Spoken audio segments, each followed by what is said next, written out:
33 వాక్యాలు చదవండి. మార్కు సువిశేషம் 13ஆம் அதிகாரம் 32 33 வசனங்களை படியுங்கள். ಮಾರ್ಕನ ಬರೆದ ಪತ್ರಿಕೆ 13ನೇ ಅಧ್ಯಾಯ 32 33 ವಾಕ್ಯಗಳು. ಆ ದಿನವನ್ನು ಗೂರ್ಚಿಯು ಆ ಗಡಿಯನ್ನು ಗೂರ್ಚಿಯು తండ్రి తప్ప ఏ మనుష్యుడైనను పరలోకమందలి దూతలైనను కుమారుడైనను ఎరుగరు. జాగ్రత్త పడుడి, మెలకువగా ఉండి ప్రార్థన చేయుడి. ఆ కాలం ఎప్పుడొచ్చునో మీకు తెలియదు. ಇದಲ್ಲದೆ ಆ ದಿನದ ವಿಷಯವಾಗಲಿ ಆ ದಿನದ ವಿಷಯವಾಗಲಿ ಆ ಗಳಿಗೆಯ ವಿಷಯವಾಗಲಿ ತನ್ನ ತಂದೆಗೆ ತಿಳಿಯುವುದೇ ಹೊರತು ಮತ್ತಾರಿಗೂ ತಿಳಿಯದು. ಪರಲೋಕದಲ್ಲಿರುವ ದೂತರಿಗೂ ತಿಳಿಯದು. ಮಗನಿಗೂ ತಿಳಿಯದು. ಆ ಕಾಲವು ಯಾವಾಗ ಬರುವುದೋ ನಿಮಗೆ ಗೊತ್ತಿಲ್ಲವಾದ್ದರಿಂದ ನೋಡಿಕೊಳ್ಳಿರಿ. ಜಾಗರೂಕರಾಗಿರ್ರಿ. ಒಬ್ಬ ಮನುಷ್ಯನು ತನ್ನ ಮನೆಯನ್ನು ಬಿಟ್ಟು ಬೇರೊಂದು ದೇಶಕ್ಕೆ ಹೋಗುವಾಗ ತನ್ನ ಆಳುಗಳಿಗೆ ಮನೆ ಆಡಳಿತವನ್ನು ಒಪ್ಪಿಸಿಕೊಟ್ಟು ಒಬ್ಬೊಬ್ಬನಿಗೆ ಅವನವನ ಕೆಲಸವನ್ನು ನೇಮಿಸಿ ಬಾಗಿಲು ಕಾಯುವವನನ್ನು ಕರೆದು చాలు హల్లెలూయా. ఇక్కడ మనము చూడగా ఆ గడియను గుర్చియో ఆ దినమును గుర్చియో తండ్రికి తప్ప మరి ఎవ్వరికి కూడా అది తెలియదు అని ఇక్కడ మనము చూస్తూ ఉన్నాము. அந்த நாளையும் குறித்த நாழிகையும் குறித்து பிதா ஒருவரை தவிர வேறு யாருக்கும் அதை குறித்து தெரியாதே என்று இங்க வசனம் சொல்லுகிறது. ఏది ఆ గడియ, ఏది ఆ దినము, ఏది అంటే எந்த அந்த நாள், எந்த அந்த நாழிகை என்று சொன்னால் అది మధ్యాకాశములో మేఘముల మీద మన యొక్క ప్రభు అయినటువంటి యేసుక్రీస్తు ఆయన బయలుపడినటువంటి ఒక గడియ, ఒక దినమై ఉన్నది. அது மத்தியமனத்தில் நம்முடைய இயேசுவானவர் வெளிப்படுகிற ஒரு நாளா இருக்கிறது. ఆయన మధ్యాకాశముల మేఘముల మీద రహస్యముగా ఒక రోజు ఆయన రానై ఉన్నాడు. நம்முடைய இயேசுவானவர் மத்தியமனத்தில் ஒரு நாள் ரகசியமாய் வர இருக்கிறார். ఆ దినము ఆ గడియ తండ్రి అయినటువంటి దేవునికి తప్ప మరి ఎవరికి కుమారుడికి కూడా ఆ యొక్క దినము తెలియదు. அந்த ஒரு நாளானது பிதா ஒருவருக்கு தவிர குமாரனாகிய கிறிஸ்துவுக்கு கூட தெரியாது. అంతనిమిత్తము మనం ఎంతో జాగ్రత్తగా ఎంతో మెలకువగా ఉండి మనం ఆ దినము కొరకు ఆ గడియ కొరకు మనం కనిపెట్టుకునే వాళ్ళమై ఉండాలి. பாருங்கள், அந்த நாழிகை எப்பொழுது வருமோ என்று நாம் அதை குறித்து எச்சரிக்கையை ஜாக்கிரதை காட்டுக்கொண்டு இருக்க வேண்டும். నిశ్చయముగా ఒక రోజు మధ్యాకాశముల మేఘముల మీద మన యొక్క దేవుడు ప్రత్యక్షము కానై ఉన్నారు. ஒரு நாள் நிச்சயமாய் நம்முடைய தேவன் மத்தியமனத்திலே அவர் வெளிப்பட போகிறார். ఆ దినము ఆ గడియ ఎవ్వరికి తెలియదు కనుక ఆ దినము కొరకు ఆ గడియ కొరకు అది ఏ జామైనా సరే, ఏ మధ్యరాత్రి అయినా ఏదైనా సరే ఒక రోజు ఉన్నది. కనురెప్ప పాటలో మనమందరం కూడా దేవుని యొక్క రహస్య రాకడలో ఎత్తబడతాము. కావున ఆ దినము కొరకు ఆ గడియ కొరకు మనం జాగ్రత్తగా కనిపెట్టుకొని ఉండాలి. பாருங்கள், அந்த நாளானது நாழிகையானது அது எப்பொழுது வருமோ, எந்த நாள் வருமோ என்று யாருக்குமே தெரியாது. ஆகையால் அது எப்பொழுது வருமோ என்று நம்ம எப்பொழுதுமே ஜாக்கிரதை எச்சரிக்கையை விழித்திருந்து காத்திருக்க வேண்டும். తీతు రాసిన పత్రిక 2వ అధ్యాయం 12వ వాక్యాన్ని చదవండి. தீத்து 2ஆம் அதிகாரம் 12ஆம் வசனம் படியுங்கள். ನಾವು ಭಕ್ತಿಹೀನತೆಯನ್ನು ಲೋಕ ಆಶೆಗಳನ್ನು ವಿಸರ್ಜಿಸಿ ಭಾಗ್ಯಕರವಾದ ನಿರೀಕ್ಷೆಯನ್ನು ಅಂದರೆ ಭಾಗ್ಯಕರವಾದಂತಹ ನಿರೀಕ್ಷೆಯನ್ನು ಅಂದರೆ ಮಹಾದೇವರ ಮತ್ತು ನಮ್ಮ ರಕ್ಷಕನಾದ ಯೇಸು ಕ್ರಿಸ್ತನ ಪ್ರಭಾವದ ಪ್ರತ್ಯಕ್ಷತೆಯನ್ನು ಎದುರು ನೋಡುತ್ತಾ ಇಹಲೋಕದಲ್ಲಿ ಸ್ವಸ್ಥಚಿತ್ತರಾಗಿಯೂ ನೀತಿವಂತರಾಗಿಯೂ ಭಕ್ತಿ ಉಳ್ಳವರಾಗಿಯೂ ಬದುಕಬೇಕೆಂತಲೂ ಅದು ನಮಗೆ ಬೋಧಿಸುತ್ತಿದೆ. அல்லேலூயா. நாம் அவபக்தியையும் லௌகிக இச்சைகளையும் வெறுத்து தெளிந்த புத்தியும் நீதியும் தேவபக்தியும் உள்ளவர்களாய் ಈ உலகத்திலே ஜீவனம் பண்ணி நாம் நம்பி இருக்கிற ஆனந்த பாக்கியத்திற்கும் மகாதேவனும் நம்முடைய இரட்சகருமாகிய இயேசு கிறிஸ்துவின் மகிமையை பிரசன்னமாகுதலுக்கும் எதிர்பார்த்து கொண்டிருக்கும்படி நமக்கு போதிக்கிறது. మనము భక్తిహీనతను ఇహలోక సంబంధమైనటువంటి దురాశలను విసర్జించి శుభప్రదమైన నిరీక్షణ నిమిత్తము అనగా మహాదేవుడును మన రక్షకుడైన యేసుక్రీస్తు మహిమ యొక్క ప్రత్యక్షత కొరకు ఎదురు చూచుచు ఈ లోకములో స్వస్థ బుద్ధితోను నీతితోను భక్తితోను బ్రతుకుచుండవలెనని నీతితోను భక్తితోను బ్రతుకుచూ ఉండవలేనని మనకు బోధించుచున్నది. బోధించుచూ ఉన్నది.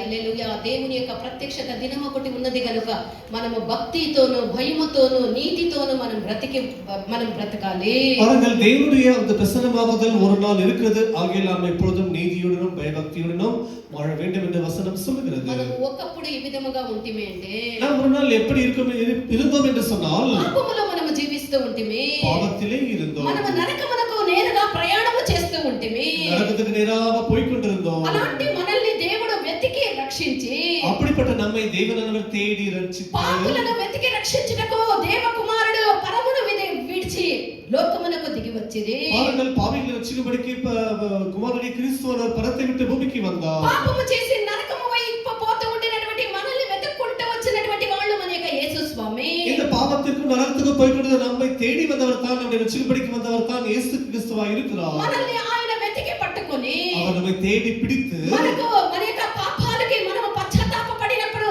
మన యొక్క పాపాలన్నిటిని ఆయన క్షమించి நம்முடைய பாவங்களுக்கான மனஸ்தாபப்படும்போது தேவன் நம்முடைய பாவங்களை மன்னித்து బాప్తిస్మము ద్వారా పాత మనిషిని పాతిపెట్టి కొత్త నీతి కలిగినటువంటి దేవుని ధరించుకొని మనము నూతన సృష్టిగా మారి நாம் இந்த ஞானஸ்நானத்திலே பழைய மனிதனை அதை நாம் புதைத்து வைத்து விட்டு புதிய மனுஷனை தரித்துக் கொள்ளுகிறோம். పరిశుద్ధాత్మ ద్వారా నడిపించబడుటకు దేవుడు మనల్ని పరిశుద్ధాత్మ పొందుటకు సహాయం చేసి பரிசுத்தாவியின் மூலமாக நடத்தப்படுவதற்கு பரிசுத்தாவின் கர்த்தர் நமக்கு கொடுத்து సంఘములో మనల్ని చేర్చి ఒక నిరీక్షణ కలిగినటువంటి ఒక నిరీక్షణ ప్రదమైనటువంటి ఒక జీవితాన్ని దేవుడు అనుగ్రహించిరి. தேவனானவர் தன்னுடைய சபையிலே நம்மை சேர்த்து ஒரு நம்பிக்கையுள்ள ஜீவித்தை செய்யும்படி పరలోకము ఈ నూతన యెరూషలేము దేవుని యొక్క సియోను అనేటువంటి ఆ యొక్క రాజ్యమునకు దేవుడు మనల్ని వారసులుగా మార్చిరి. இந்த பரலோகம் புதிய எருசலேம் சியோன் அந்த ராஜ்யங்களுக்கு வாரிசுలుగా ஆரோபடிக்கு தேவன் நம்மை அழைத்திருக்கிறார். యేసు స్వామి ఆయన ఇవన్నీ చేసి ఆయన మరణించి మన పాప పరిహారార్థ బలిగా మారి ఆయన మూడవ రోజు మృత్యుని జయించి ఆయన లేచి ఆయన పరలోకమునకు ఆరోహణమైపోయిరి. இயேசுவானவர் நமக்காக அப்படி கல்வாரி சிலுவையிலே அவர் மரித்து நமக்கு ரட்சிப்பை உண்டு பண்ணி அவர் மரித்து உயிர்த்தெழுந்து போயிருக்கிறார். అయితే ఆయన మరలా ఆయన రానై ఉన్నాడు.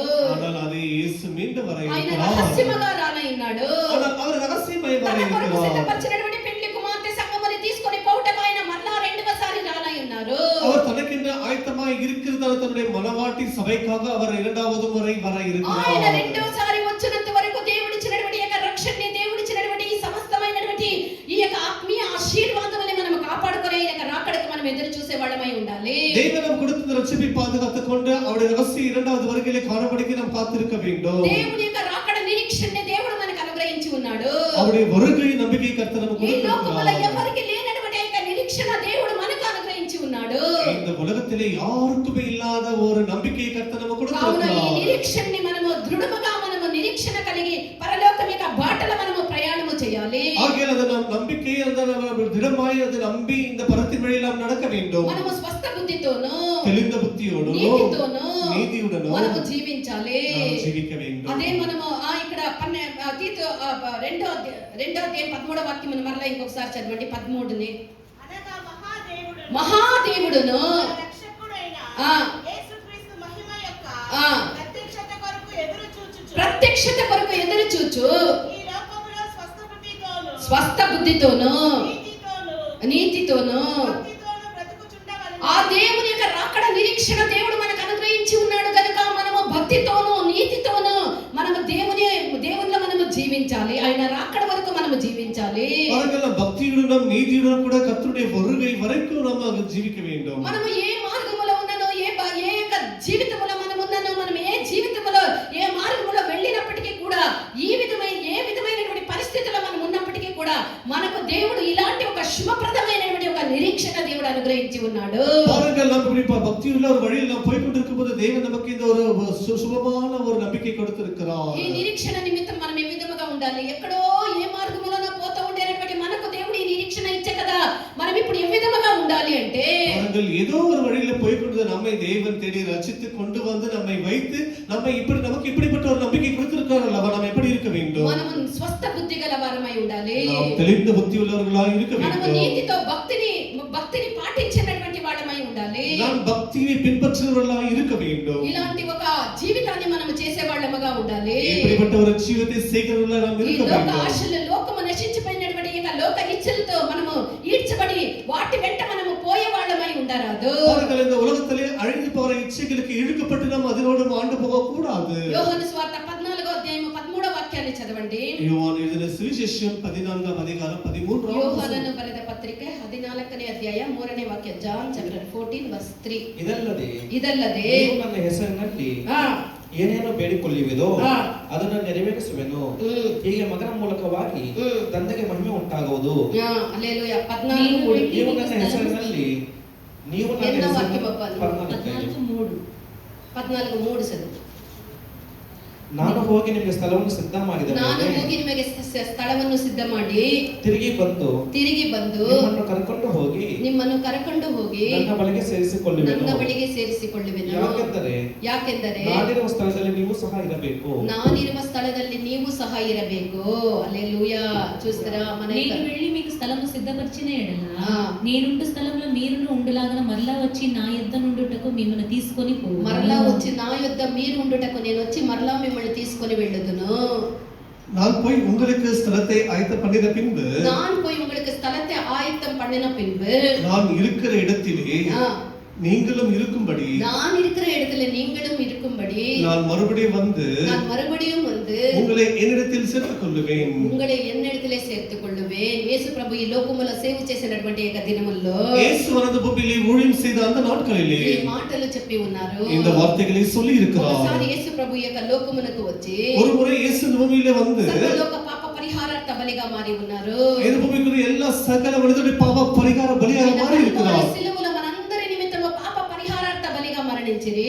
நம்முடைய నిమిత్తமாக எல்லாருக்காகவும் பாவ நிவாரண பலியாக சிலுவையிலே மரித்தார். మరణించిన దేవుడు ఆ యొక్క సమాధితోనే తన యొక్క అంతము కాకుండా ఆయన చెప్పిన విధముగా మూడవ రోజు మరల పునరుత్థానుడై లేచి அவர் சொன்னபடியே அவர் மரித்த பிறகு அப்படியே சொன்னபடியே மூன்றாவது நாள் உயிர்த்தெழுந்து இருக்கிறார். ఆయన తండ్రి కుడి పార్శ్వమందు ఆయన పరలోకమునకు ఆరోహణమై తండ్రి కుడి పార్శ్వమందు ఆసీనుడై ఉన్నారు. அவர் உயிர்த்தெழுந்து போய் பிதாவின் வலது பார்சலிலே உட்கார்ந்து இருக்கிறார். ఇది దేవుని యొక్క మొదట రాకడై ఉన్నది. இது தேவனுடைய முதலாவது வருகையாக இருக்கிறது. ఈ మరలా యేసయ్య మనల్ని తీసుకొని వెళ్ళుటకు மறுபடியும் இயேசு நம்மை கொண்டு போவதற்கு ఆయన మరలా మధ్యాకాశములో రెండవసారి అయిన రానై ఉన్నారు. அவர் மீண்டும் மத்தியவனத்திலே இரண்டாவது முறை வர இருக்கிறார். ఎంత నిమిత్తమైన రానై ఉన్నాడు అంటే அவர் ఎదற்கு వర இருக்கிறார்? పూర్ణపరచబడినటువంటి తన యొక్క సంఘముని తీసుకొని పోవుటకు, పూర్ణపరచబడిన సభயை கொண்டு పోవதற்காக, కుమార్తెగా మారినటువంటి తన యొక్క పెండ్లి కుమార్తెని తీసుకొని పోవుటకు, ఇది మనవట్టియాయి మారినటువంటి సభயை கொண்டு పోవதற்காக ఆయన మరలా రానై ఉన్నాడు. அவர் சீக்கிரம் వர இருக்கிறார். అదే రెండవ రాకడ. அதுதான் இரண்டாவது வருகை. పూర్ణపరచబడినటువంటి సంఘము ఈ పెండ్లి కుమార్తె ఎవరో అనగాది మనం ఒక్కొక్కరమై ఉన్నాము.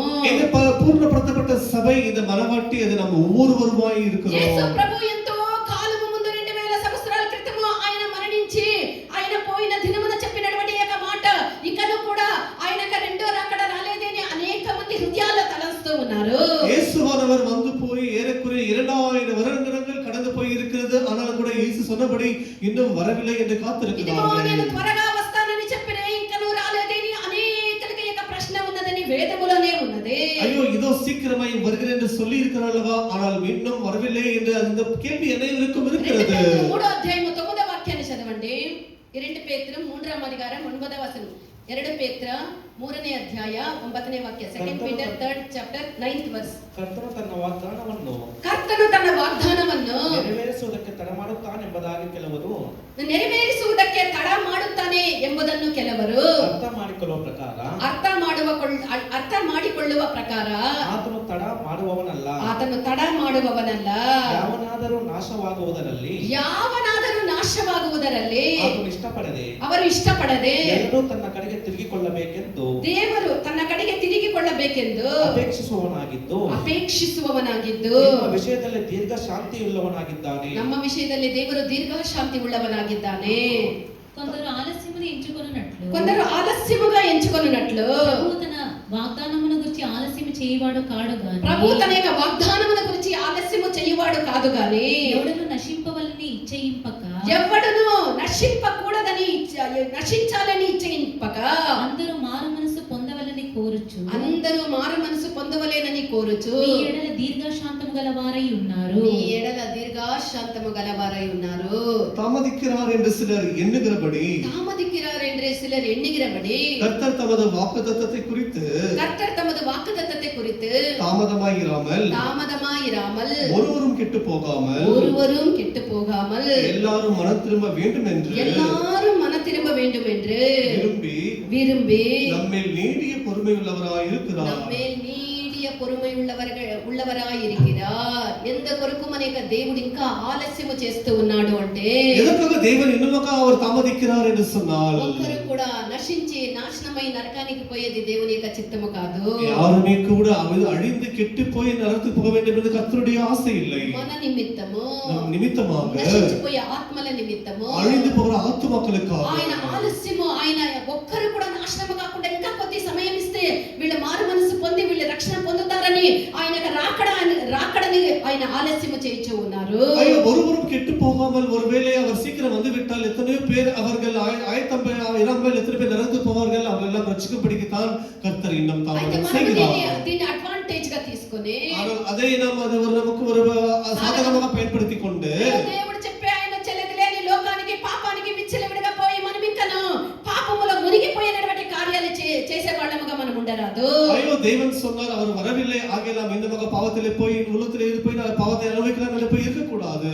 దేవుడు ఆలస్యము చేసేది ఎందుకు మనము నశించిపోకూడదు, ఒక ఆత్మ కూడా నశించిపోకూడదన్న ఉద్దేశంతోనే ఆయన ఆలస్యము చేస్తూ ఉన్నాడని మనం గ్రహించి அவர்கள் ஒருவரும் கெட்டு போகாமல் இருக்க வேண்டும் என்றுதான் கர்த்தர் தாமதம் செய்கிறார். ஆகையால் அதை உணர்ந்து మనలో ఉండేటువంటి కొరతలు దోషములు అన్ని మనం విడిచిపెట్టి పూర్ణత చెంది நம்மளுக்கு எல்லா குறைகளை நாம் விட்டு அறிக்கை பண்ணி நாம் பூர்ணப்பட்டு ఆయన రాకడకు ఆయన రెండవ రాకడకు మనము సిద్ధపడాలి. కాలమని మనము సద్వినియోగము చేసుకొని ఆయన రెండవ రాకడకి మనము సిద్ధపడాలి. நமக்கு இருக்கிற காலத்தை பிரயோஜனப்படுத்திக் கொண்டு அவருடைய இரண்டாவது ரகசிய வருகைக்கு நாம் ஆயத்தப்பட வேண்டும். ఇదే 13 మార్క్స్ వార్త 13వ అధ్యాయం 35వ వాక్యాన్ని మనం చూస్తే మార్కు సువిశేషం 13వ అధికారం 35వ వచనం படிக்கும்போது ಮನೆ ಯಜಮಾನನು మనే యజమానను ಸಂಜೆಯಲ್ಲೋ ಸ್ವಲ್ಪ ಹೊತ್ತಿನಲ್ಲೋ ಕೋಳಿ ಕೂಗುವಾಗಲೋ ಮುಂಜಾನೆಯಲ್ಲೋ ಯಾವಾಗ ಬರುತ್ತಾನೋ ನಿಮಗೆ ಗೊತ್ತಿಲ್ಲದ ಕಾರಣ ಎಚ್ಚರವಾಗಿರಿ. ಮನೆಯ ಯಜಮಾನನು ಯಾವ ಗಳಿಗೆಯಲ್ಲಿ ಯಾವ ಸಮಯದಲ್ಲಿ ಬರುತ್ತಾನೋ ಗೊತ್ತಿಲ್ಲವಾದ್ದರಿಂದ ಎಚ್ಚರವಾಗಿರ್ರಿ. ఇంటి యజమానుడు ప్రొద్దు గుంకి వచ్చును, పొద్దు గుంకినాక సాయంకాలంలో ప్రొద్దు గుంకినప్పుడు వచ్చును, అర్ధరాత్రి వచ్చును లేదా మధ్యరాత్రిలో అర్ధరాత్రిలో వచ్చును, కోడి కూయినప్పుడు వచ్చును, కూయినప్పుడు వచ్చును, తెల్లవారినప్పుడు వచ్చును. ఎప్పుడు వచ్చునో మీకు తెలియదు. హల్లెలూయా. ఇక్కడ 4 జాములు ప్రొద్దు గుంకినప్పుడు, మధ్యరాత్రిలో, కోడి కూయినప్పుడు, తెల్లవారినప్పుడు ఈ 4 జాముల్లో ఎప్పుడు వచ్చునో తెలియదు గనుక మీరు ஜாக்கிரதையா ఉండాలి. தமிழ்ல அப்படியே நீங்களும் விழித்திருங்கள் ஏனெனில் வீட்டு எஜமான் சாயங்காலத்திலோ நடுராத்திரியிலோ சேவல் கூயிற நேரத்திலோ காலையிலோ எப்பொழுதாகிலும் அவர் வருகிறார். ఆగయాల్ ఎంత నేరం ఎంత ఏ నిమిషము ఏ గడియ మనకు తెలియదు కనుక మనము జాగ్రత్త గలవారమై ఉండాలి. நம்முடைய தேவன் எப்பொழுது வருவார் என்று நமக்கு தெரியாது. ஆகையால் நாம் எப்பொழுதும் ஜாக்கிரதையா இருக்க வேண்டும். ఎవరు వచ్చేది? ఇంటి యజమానుడు ఏ సమయంలో వచ్చునో, ప్రొద్దు గుంకినప్పుడు వచ్చునో, మధ్యరాత్రిలో వచ్చునో, కోడి కూయినప్పుడు వచ్చునో, లేదా తెల్లవారినప్పుడు వచ్చునో తెలియదు కనుక మనము జాగ్రత్తగా మెలకువగా వేచి ఉండాలి. பாருங்கள், வீட்டு எஜமான் அவர் எப்பொழுது வருவார் என்று தெரியாது. அவர் சாயங்காலத்திலும் வரலாம், நடுராத்திரியிலும் வரலாம், சேவல் கூவும் நேரத்திலும் வரலாம், அல்லது விடியற் காலத்திலும் கூட வரலாம். ఇక్కడ ఇల్లు అని చెప్పినప్పుడు இங்கே வீட்டு என்று சொல்லும்போது యజమానుడు కదా ఇల్లు అని చెప్పినప్పుడు வீட்டு எஜமான் வீடு என்று சொல்லும்போது అది సంఘమునకు సాదృశ్యమై ఉన్నది, లేదా ఒక కుటుంబమునకు సాదృశ్యమై ఉన్నది, அல்லது சபையை காட்டுகிறது, அல்லது ஒரு குடும்பத்தை காட்டுகிறது. ఇంకా చెప్పాలంటే పరలోకం యొక్క ఇంటికి కూడా సాదృశ్యమై ఉన్నది. இன்னுமாக சொல்லப்போனால் பரலோகத்துக்குரிய வீடை கூட இது காட்டுகிறது. సంఘమునకు ఇల్లు అనగా సంఘమునకు సాదృశ్యమై ఉన్నది, మన కుటుంబమునకు సాదృశ్యమై ఉన్నది, పరలోకం యొక్క ఇంటికి అది సాదృశ్యమై ఉన్నది. இங்க வீடு என்று சொல்லப்படும்போது அது சபையை கூட குறிக்கிறது, அல்லது நம்முடைய குடும்பத்தை காட்டுகிறது, அல்லது பரலோக ராஜ்யத்தை கூட காட்டுகிறது. యోహాను సువార్త 14వ అధ్యాయం 2వ వాక్యములో నా తండ్రి ఇంట అనేక నివాస స్థలములు ఉన్నవి. ஆகையால் தான் யோவான் சுவிசேஷம் 14ஆம் அதிகாரம் 2ஆம் வசனத்திலே என்னுடைய பிதாவின் அங்க ராஜ்யத்திலே அநேக வாசஸ்தலங்கள் இருக்கிறது என்று சொல்லி இருக்கிறார். ದೇವರನ್ನು ನಂಬಿರಿ, ನನ್ನನ್ನು ನಂಬಿರಿ. ನನ್ನ ತಂದೆಯ ಮನೆಯಲ್ಲಿ ಬಹಳ ಬಿಡಾರಗಳು ಅವೆ. నా తండ్రి ఇంట అనేక నివాసములు కలవు.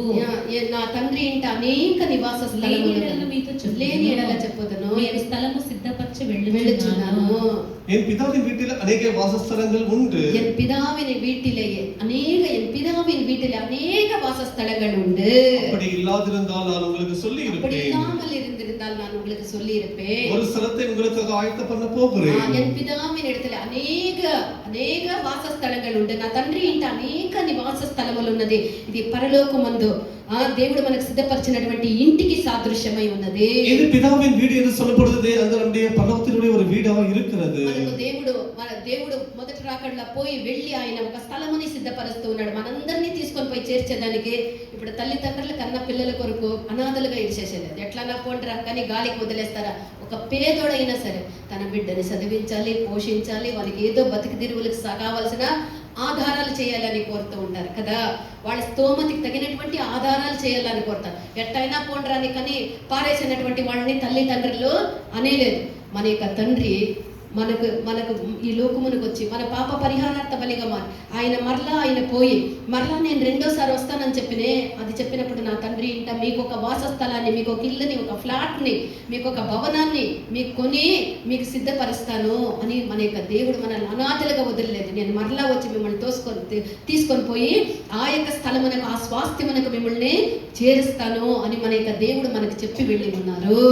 பூமியிலே ஒரு ஏழையோர் இருந்தாலும் கூட அந்த பெற்றவர்கள் தன்னுடைய பிள்ளைகளுக்கு என்று ஏதாவது அந்த பிள்ளைகளுக்கு சேர்த்து வைப்பார்கள். அது அவர்கள் வாழ்வதற்கு ஏற்றக்கூடிய காரியங்களை வைத்துவிட்டு தான் போவார்கள். அவர்களை அனைதாக விட்டு போக மாட்டார்கள். அப்படியே தான் நம்முடைய பரமத்துக்கு அப்புறம் கூட அவர் பூமிக்கு வந்து அவர் பரத்துக்கு போகும்போது நாம் இருக்கும்படிக்கு ஒரு வாசஸ்தலத்தை ஆயத்தம் பண்ணத்தான் அவர் போயிருக்கிறார். మనందరినీ ప్రేమించి తన ప్రాణమునిచ్చి ప్రేమించిన మన తండ్రి పరలోకములో మనందరి కొరకు ఒక ఇంటిని ఆయన సిద్ధపరుస్తూ ఉన్నాడు. தன்னுடைய ஜீவனை கொடுத்து நமக்காக அவர் உயிர் விட்டு மரித்து உயிர் தெழுந்தபோது இயேசுவானவருக்கு நமக்கென்ற வாசஸ்தலத்தை ஆயத்தம் பண்ணி வைத்திருக்கிறார். ఎలాంటి వాసస్థలము?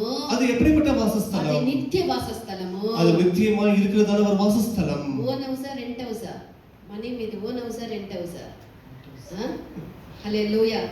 నాది ఓన్ హౌస్ కాదు, మనది రెంట్ హౌస్ కాదు. మనకు దేవుడు ఇచ్చినటువంటి మైన్స్ హౌస్. హల్లెలూయా, హల్లెలూయా, హల్లెలూయా.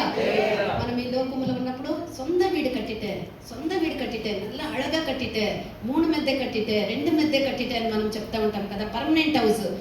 మాది రెంట్ కాదు, లీజ్ కాదు, రెంట్ కాదు, మాది పర్మనెంట్ అంటారు. ఈ లోకములో ఏది పర్మనెంట్ కాదు. இந்த உலகத்துல இருக்கிற எதுவுமே பர்மனெண்ட் இல்லை. இந்த உலகமே நமக்கு பர்மனெண்ட் இல்லை. இன்றைக்கு நான் மறிச்சா அந்த பர்மனெண்ட் ஹவுஸ்ல நம்ம வைக்குவாங்களா? ஐயோ எவ்வளவு அழகா கஷ்டப்பட்டு கட்டினேன், எவ்வளவு சம்பாதிச்சு, எவ்வளவு சேர்த்து வச்சு, குருவி போல சேர்த்து வச்சு கட்டினேன், பார்த்து ஒன்னொன்னு பண்ணேன், இவ்வளவு நல்லா கட்டினேன், இந்த வீட்டுல ஒண்ணு வைக்கிறேன்ட்டு எங்க நான் வைக்குவாங்களா? அந்த வீட்டுல நம்மள வைக்குவாங்களா? நாமளே கஷ்டப்பட்டு, நாமளே பணத்தை போட்டு, நாமளே சொந்த வீடு கட்டினா கூட நான் மறிச்சிட்டு பிறகு யாரோ ஒருத்தர் எடுத்துட்டு போயிட்டு మన యొక్క శరీరాన్ని ఎక్కడేస్తారో ఆ ఇంట్లో పెట్టలేదు. షోకేస్ కట్టి దాంట్లో మన ఇంటిని పెడతారా మన శవాన్ని? మనకి ఈ లోకం పర్మనెంట్ కాదు. பாருங்கள், நமக்கு இந்த பூமியிலே இந்த வீடானது நமக்கு நிரந்தரமாய் இருக்க போவது இல்லை. మనకి ఈ இல்லை. లోకములో పర్మనెంట్ కాదు. இந்த பூமியில் நமக்கு எதுவுமே நிரந்தரமாய் இருக்க போவது இல்லை. మన శ్వాసం వదిలిన తర్వాత ఏది మనది, లోక సంబంధించినది ఏది మనది కాదు. நம்முடைய ஆசிரிய சுவாசம் நின்றுவிட்ட பிறகு இந்த பூமியில் நமக்கு எதுவும் நிரந்தரமாய் இருக்க போவது இல்லை. డబ్బు మనది కాదు. நாம் சேர்த்து வைத்த பணம் நம்முடையது இல்லை.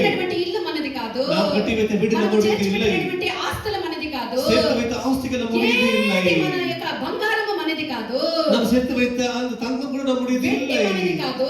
வெள்ளியும் நம்முடையது இல்லை. మనది కాదు. எதுவுமே நம்முடையதா இல்லை. అయితే నిజమైనది మనదేదనగా, ஆனால் நம்முடையது உண்மையானது இது என்று சொன்னால், నేను వెళ్ళి మీకు ఒక స్థలమును సిద్ధపరచుదను అని చెప్పినే అదే నిత్యము నిత్య కాలము యుగయుగములు యుగాంతరములు ఉండేటటువంటి స్వంత ఇల్లు మనకి పరలోకముల మన యొక్క దేవుడు మన కొరకు కట్టేదే నిజమైనటువంటి యొక్క స్వంత ఇల్లై ఉన్నది. நம்முடைய தேவன் சொன்னார் அல்லவா, நான் போய் உங்களுக்கு என்று ஆயத்தம் பண்ணுகிறேன் ஒரு இடத்தை பண்ணி சொன்னார் அல்லவா, அதுதான் நமக்கு நிரந்தரமா இருக்க போகிற ஒரு இடமா இருக்கிறது. టెంపరరీ కాదు, యుగయుగములు మన కొరకు దేవుడు సిద్ధపరిచినటువంటి నిత్యమైనటువంటి ఇల్లు పరలోకములో దేవుడు మన కొరకు సిద్ధపరుస్తూ ఉన్నాడు. அது தற்காலிகமாக இருக்க போவது இல்லை. அது நிரந்தரமாய் யுகாயுகமாய் தேவனோடு வசிக்கிற ஒரு இடமா இருக்கிறது. అది నిరంతరము నిత్య కాలము ఉండేటటువంటి ఒక వాసస్థలము. அது நிரந்தரமாய் நித்தியமாய் இருக்க போகிற வாசஸ்தலமா இருக்கிறது. 5వ అధ్యాయం మొదటి వాక్యాన్ని చదవండి. 2 కొరింథీయర్ 5వ అధికారం 1వ వచనం ಪಠಿಯುங்கள். ಭೂಮಿಯ ಮೇಲಿರುವ ಭೂಮಿಯ ಮೇಲಿರುವ ನಮ್ಮ ಮನೆಯು ಅಂದರೆ ನಮ್ಮ ದೇಹವೆಂಬ ಗುಡಾರವು ನಮ್ಮ ದೇಹವೆಂಬ ಗುಡಾರವು ಕಿತ್ತು ಹಾಕಲ್ಪಟ್ಟರು. ಕಿತ್ತು ಹಾಕಲ್ಪಟ್ಟರು. ದೇವರಿಂದ ಉಂಟಾದ ಒಂದು ಕಟ್ಟಡವು ದೇವರಿಂದ ಉಂಟಾದಂತಹ ಒಂದು ಕಟ್ಟಡವು ಲೋಕದಲ್ಲಿ ನಮಗುಂಟೆಂದು ಬಲ್ಲೆವು. ಪರಲೋಕದಲ್ಲಿ ನಮಗೆ ಉಂಟೆಂದು ನಾವು ಬಲ್ಲೆವು. ಅದು ಕೈಯಿಂದ ಕಟ್ಟಿದ ಮನೆಯಾಗಿರದೆ ಅದು ಕೈಯಿಂದ ಕಟ್ಟಿದ ಮನೆಯಾಗಿರದೆ ನಿತ್ಯವಾಗಿರುವಂತದ್ದಾಗಿದೆ. నిత్యವಾಗಿರುವಂತದ್ದಾಗಿದೆ. భూమి మీద మన గుడారమైన ఈ నివాసము శిథిలమైపోయినను. భూమి మీద ఉండేటువంటి ఈ గుడారము శిథిలమైపోయినను. చేతి పని కాక దేవుని చేత కట్టబడినదియో, చేత పని కాక దేవుని చేత కట్టబడినది నిత్యమైనదియునైన నివాసము, నిత్యమైనదియునైనటువంటి నివాసము పరలోకమందు మనకున్నదని పరలోకమందు ఎరుగుదుము. మనకున్నదని మనం ఎరుగుదుము. ఎంత பாக்கியகரம் தமிழ்ல. பூமிக்குரிய கூடாரமாகிய பூமிக்குரிய கூடாரமாகிய நம்முடைய வீடு இந்த சரீரமானாலும் இந்த வீடாரம் அழிஞ்சு போனாலும் தேவனால் கட்டப்பட்ட கைவேலை அல்லாத நித்திய வீடு பரலோகத்தில் நமக்கு உண்டு என்று அறிந்திருக்கிறோம். పరలోకத்தில் நமக்கு ఉండెండ్రు நாம் அறிந்திருக்கிறோம். హల్లెలూయా. చేతి పని వల్ల కట్టబడినటువంటి ఒక నిత్యమైనటువంటి గుడారము పరలోకములో మనకు ఉన్నది. கைவேலை అల్లాద ஒரு நித்திய வாசம் நமக்கு இந்த பரலோகத்தில் இருக்கிறது. అల్పకాలము భూమి మీద మన యొక్క జీవితం ఎంత మాత్రమో అల్పకాలము స్వల్పకాలము. అయితే నిత్య కాలం మనం ఉండేది పరలోకములో. பரலோக பூமியில் நம்முடைய நாட்கள் கொஞ்ச காலம் அற்ப காலம் நம்முடைய நித்திய நாட்கள் பரத்தில் இருக்கிறது. మనం సదాకాలము ఉండబోవునది మన యొక్క పరలోకములో మన యొక్క దేవునితో కూడా. நாம் எப்பொழுது இருக்க போது நம்முடைய தேவனோடு இருக்க போகிறோம். అల్పకాలం ఉండేదానికి ఇన్ని ప్రయాసాలు పడతామే. ఈ రోజు మనం మరణిస్తే రేపు మనకి ఇల్లు కాదు మంది కాదని తెలిసినా కూడా దాని కొరకు అంత ప్రయాస పడతామే. అయితే నిత్యము ఉండేటటువంటి ఆ ఇంటి గురించి మనం ప్రకటన పొందినటువంటి మనము, ఆ సత్యాన్ని ఎరిగిన మనము దాన్ని పొందేదానికి ఇంకెంత ఆసక్తి కలిగి ఎంత ఆత్రతతో దాన్ని పొందాలని మనం పోరాడాలి. பாருங்கள், இந்த அற்ப கால பூமியில் இருக்க போற அந்த வீட்டிற்கு நாம் எவ்வளவு பிரயாசப்பட்டு அதற்கென்று உழைத்து கட்டுகிறோம். ஆனால் நித்திய காலமாய் இருக்க போகிற அந்த வீடை அடைவதற்கு நாம் இன்னும் எவ்வளவு பிரயாசப்பட்டு நாம் அதற்கென்று இருக்க வேண்டும். మనము సదాకాలం ఉండేటటువంటి అనిత్య నివాస స్థలముల కొరకు మనం ప్రయాసపడాలి. சதாகாலம் அனித்தியமாய் நித்திய காலமாய் இருக்கிறதான ஒரு வீட்டிற்கு நாம் பிரயாசப்பட வேண்டும். ఈ యొక్క చివరి రోజుల్లో இந்த கடைசி நாட்களிலே ఈ భూమి మీద మన ఇల్లు అనగా இந்த பூமியிலே நம்முடைய வீடு என்று சொல்லும்போது ఆత్మీయ ఇల్లు మనము కట్టుకోవాలి. நம்முடைய ஆவிக்குரிய வீட்டை கற்றுக்கொள்ள మనం ఈ வேண்டும். భూమి మీద ఉండగానే మన యొక్క ఆత్మీయమైనటువంటి ఇల్లును మనము కట్టుకోవాలి. இந்த பூமியில் இருக்கும்போது தானே ஆவிக்குரிய வீட்டை கட்டிக்கொள்ள வேண்டும். మత్తయి సువార్త 7వ అధ్యాయం 24వ వాక్యాన్ని చదవండి. மத்தேயு சுவிசேஷம் 7వ అధ్యాయం 24వ వచనం படியுங்கள்.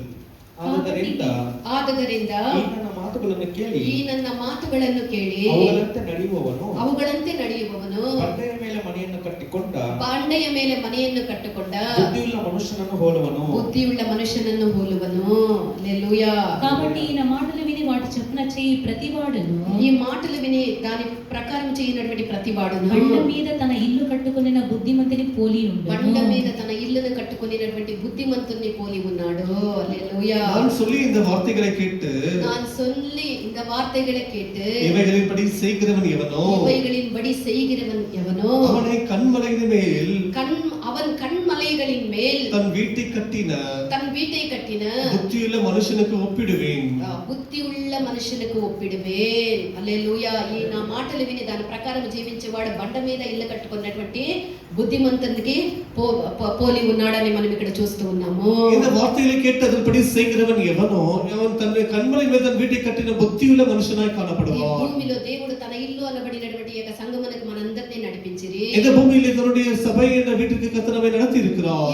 దేవుని యొక్క మాట అనగా దేవుని యొక్క సత్య వాక్కులు, దేవుని యొక్క వాక్య ఉపదేశముల చేత దేవుడు మనకు బోధిస్తూ ఉన్నారు. அவருடைய வார்த்தை என்ற உபதேசங்களை கர்த்தர் நமக்கு போதிக்கிறார். అదే ఆయన యొక్క మాట, ఆయన మాట విని అనేటప్పుడు ఆయన యొక్క వాక్యముని, ఆయన యొక్క సత్యముని మనం విన్నప్పుడు, அவருடைய வார்த்தை என்று சொல்லும்போது அவருடைய சத்திய உபதேசங்களை நாம் கேட்கும்போது అన్నీ కూడా మనం వదిలిపెట్టకుండా మన యొక్క హృదయంలో నింపుకొని దాన్ని దాచిపెట్టుకోవాలి. அதை விட்டு விடக்கூடாது. அதை நாம் பிடித்து நம் இதயத்திலே சேர்த்து வைத்துக் கொள்ள வேண்டும். తర్వాత మనం ఏం చేయాలి? பிறகு நாம் என்ன செய்ய வேண்டும்? మనం బండ మీద ఆ ఇల్లు కట్టాలి. பிறகு நாம் கண்மலையின் மேலே வீடை கட்ட வேண்டும். మన యొక్క బండ మన యొక్క యేసుక్రీస్తే. அந்த கண்மலை நம்முடைய இயேசுவாய் இருக்கிறார். యేసుక్రీస్తు మీద, యేసుక్రీస్తు అనే బండ మీద దేవుడు ఇచ్చినటువంటి ఆ సత్య ఉపదేశముల్ని ఆధారము చేసుకొని ఈ యొక్క అన్యోన్య దేవుని యొక్క పిల్లల యొక్క అన్యోన్య సహవాసములో ఉండి మనం మన యొక్క ఇంటిని మనం కట్టుకోవాలి.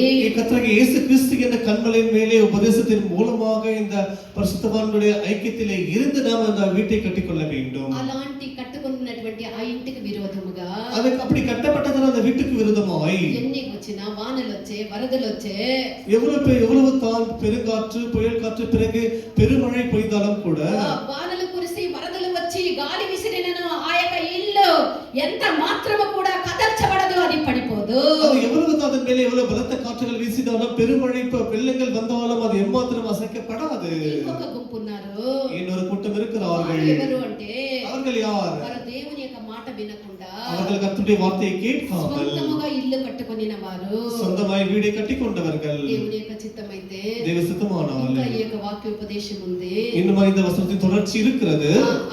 ఈ యొక్క వాక్యోపదేశాన్ని రానైనటువంటి వారంలో మనం విందుముగా இந்த உபதேசத்தை வருகிற வாரத்தில் நாம் దేవుని தெரிந்து యొక్క கொள்ளலாம். మాట విని கர்த்தருடைய வார்த்தையின்படி கேட்டு జీవించి அதன்படி ஜீவித்து పరలోకములో దేవుని యొక్క సన్నిధానములో నిత్యము ఉండేటటువంటి ఆ భాగ్యకరమైనటువంటి జీవితానికి మనము పోవుటకు మనం ప్రయాసపడి జీవించదము గాక. பரலோகத்திலே போவதற்கு அவருடைய வார்த்தையின்படி நாம் எல்லாரும் ஜெபிப்போமாக.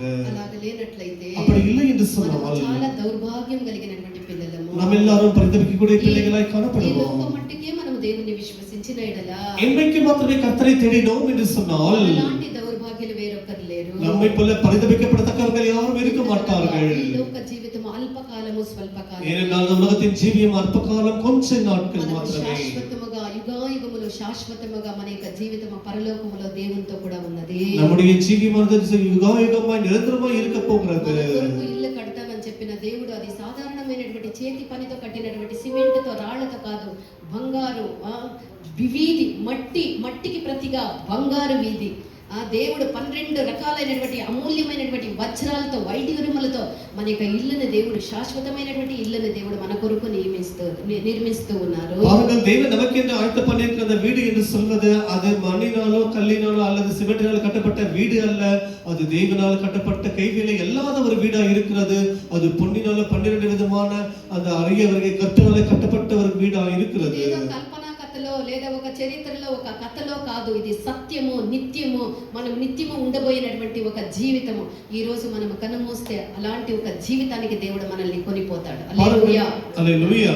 அவை எல்லாமே கூட நம்ம கேட்கிறது எல்லாமே கூட ஒரு கதையோ கற்பனையோ அல்ல, அதெல்லாம் நிஜமா இருக்குது. இன்றைக்கு நாம் கண்களை மூடினால் நாம் நித்தியத்திலே கர்த்தருடன் அங்கே இருப்போம். ఈ లోక సంబంధించినది ఏది కూడా మనది కాదు. இந்த பூமிக்குரியது எதுவுமே நமக்கு சம்பந்தப்பட்டது அல்ல. ఈ లోకము అనిత్యము, இந்த உலகம் அது அனித்தியமா இருக்கிறது.